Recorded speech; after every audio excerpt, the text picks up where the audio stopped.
I'm Julie and thank you for taking the time to join me on my planner channel. Today I'm going to be showing you how I've used the Happy Planner Create Your Own Sticker Pack to organise some of my stickers, and I'm going to be working on my latest book and creating some dividers to make the stickers easier to find. I do have a video where I showed me creating these seasonal sticker books, so I'll make sure to link that on the screen in case you're interested. When I started planning in 2018, there were a lot of planners who were taking apart their sticker books and making their own sticker book sets. I have to say that at one point I was really tempted to do this. The thing that stopped me was the sheets that had so many different things on the one page. I didn't have a clue where I would put those, so I decided that I wouldn't do it. And looking back, I'm really glad about that. I've seen a lot of people who say they regretted taking their sticker books apart. And even today, I see some new planners posting that they're about to take their sticker books apart. And there are always lots of replies saying, don't do it, you'll regret it.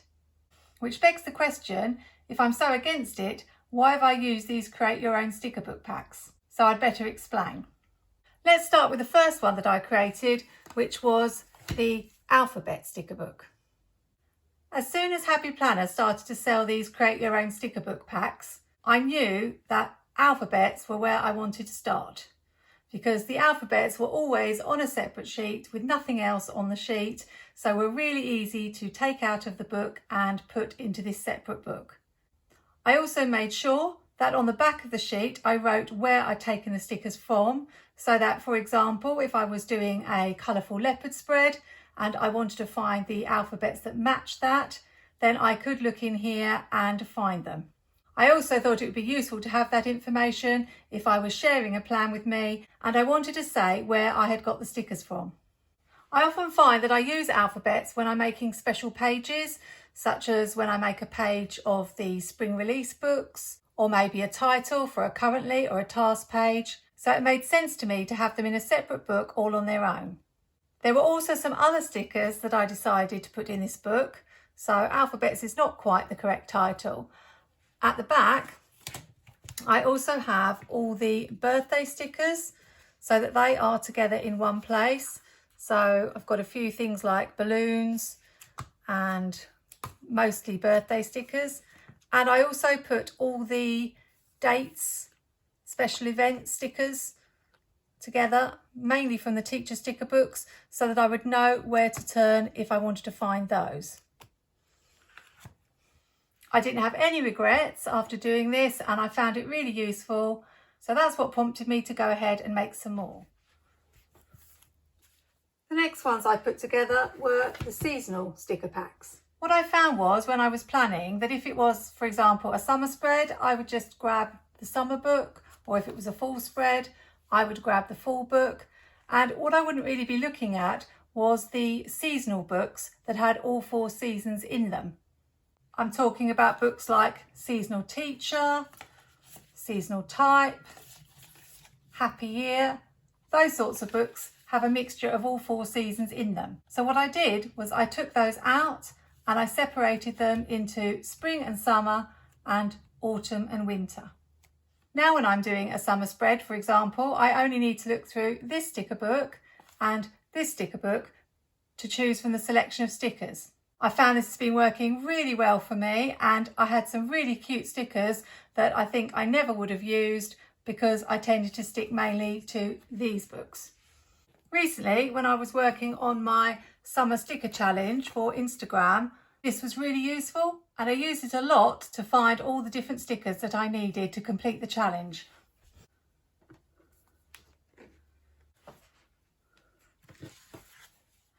The last sticker book, and the one that I'm working on today, is a book of colourful boxes.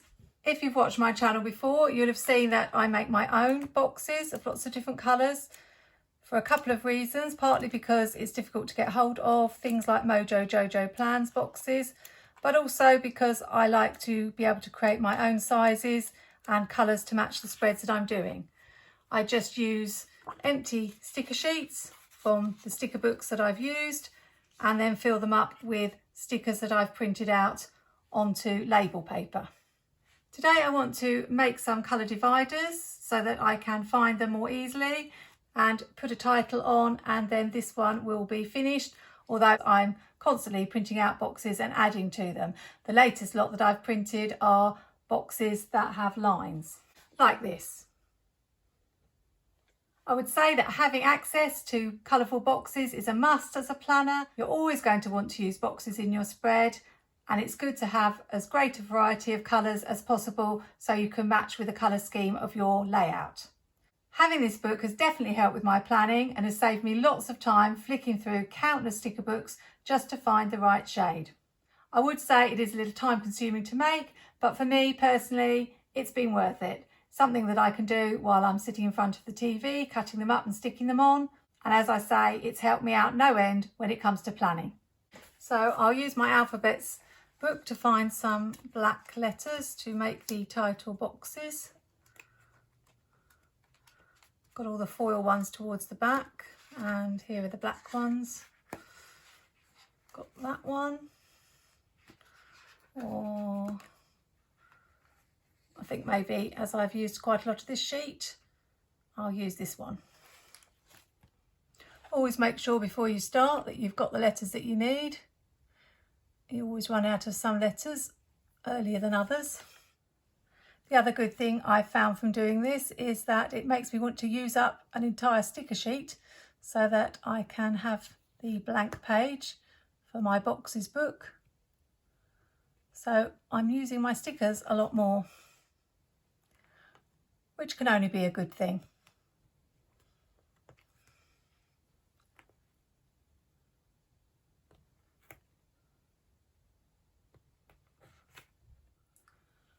Last one.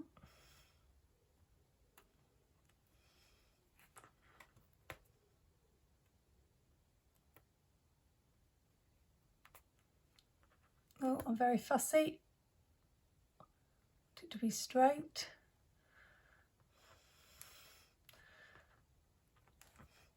Now on to the second job, which is to make some colour dividers. I use my Fisker's paper trimmer, and I'm cutting the card 5 inches wide because that's the width of the boxes that I keep my books in.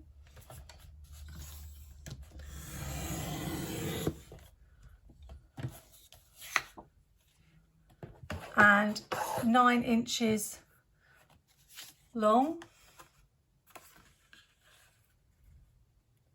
which is the height of the sticker sheets. Just using scrap pieces of card that I've got in my scrapbooking stash. So you can see it's the same length, but ever so slightly wider, just so that I can have a tiny little lip when I'm searching for the colours. So now I'll cut the rest of the card.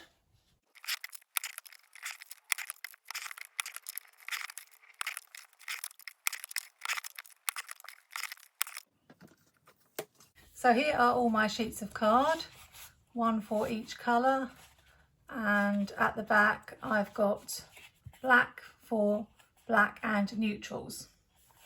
Just want to add a slight tab, so I'm measuring across to the width of the sticker sheets, and I left a little bit extra.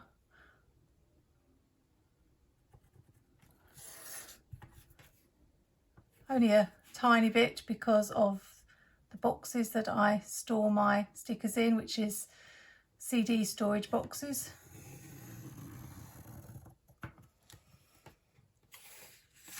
And just going to have a 1-inch tab at the top. So just mark off 1 inch there.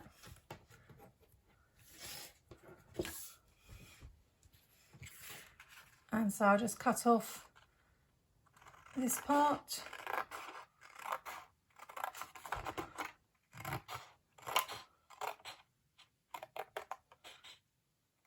And just leave this tiny little bit showing here. I'll do it square for now, but I could round it to make it look more like a tab later.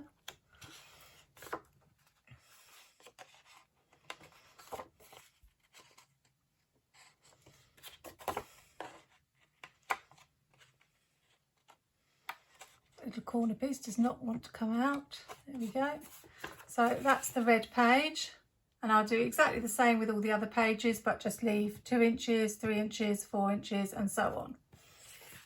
So these are the dividers that I've made, and I just need to punch a hole in the top and then I can add them to the book. So to make sure you punch the holes in the right place, I've just put one of the sticker sheets over the top, and I'm just going to put a little mark in there. I checked on a piece of paper how far down my single hole punch punches, and it does punch the hole quite low down. So I've just had to have a little experiment about how far I need to push it down to get a hole that is quite near the top. So as you can see, that one was a little bit too low, so this one is perfect. So now I know how far to push my hole punch down when I'm punching the holes. So I've made the little mark, and then I'm going to, instead of going all the way, I'm going to adjust, and it's high enough, and that should be in the right position.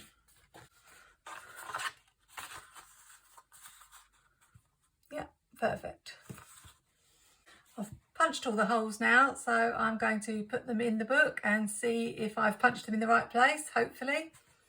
Here it is finished. I think I could have been a little bit more accurate with my measuring. The red sheet is a little bit out here. The hole needs to be a little bit further over. But on the whole, I've got, you can see the tabs. And so if I want pink, I just know to go to the pink section. I do need to point out this is completely unnecessary. I could just flick through the book and find the colours, but I just wanted to do something. I don't know about you, but sometimes when you have a long list of jobs to do, you find something to distract yourself from getting those done and to do something fun instead. So this was just a little fun thing I wanted to do today, and now this one is finished. Except, as I say, I will keep adding boxes to it as and when I run out or think that I need a particular type of box. So if you haven't embarked upon the world of create your own sticker books, then I hope this has given you a few ideas of some that you could make. They're definitely not as easy to flick through as a sticker book, but as I say, the plus side is that I've been using the stickers a lot more. The only other one that I've thought of recently is a book of black and white and colour quotes, because I do often spend an awful long time searching through sticker books when I come to the end of a spread and I just want to add that finishing touch of a quote. So possibly I will buy another one and do a quote book, but I think I've more or less done all that I want to do apart from that. I know other planners have made a lot more. It's whatever works for you. You can still get hold of these at Joanne, that's where I bought mine. And if you're in the UK, you can try places like Hey Little Magpie, Crafty Charlie, and the Spanish online store Craftalia. Hope you've enjoyed watching me work on my sticker storage today. Happy planning, take care, and see you soon.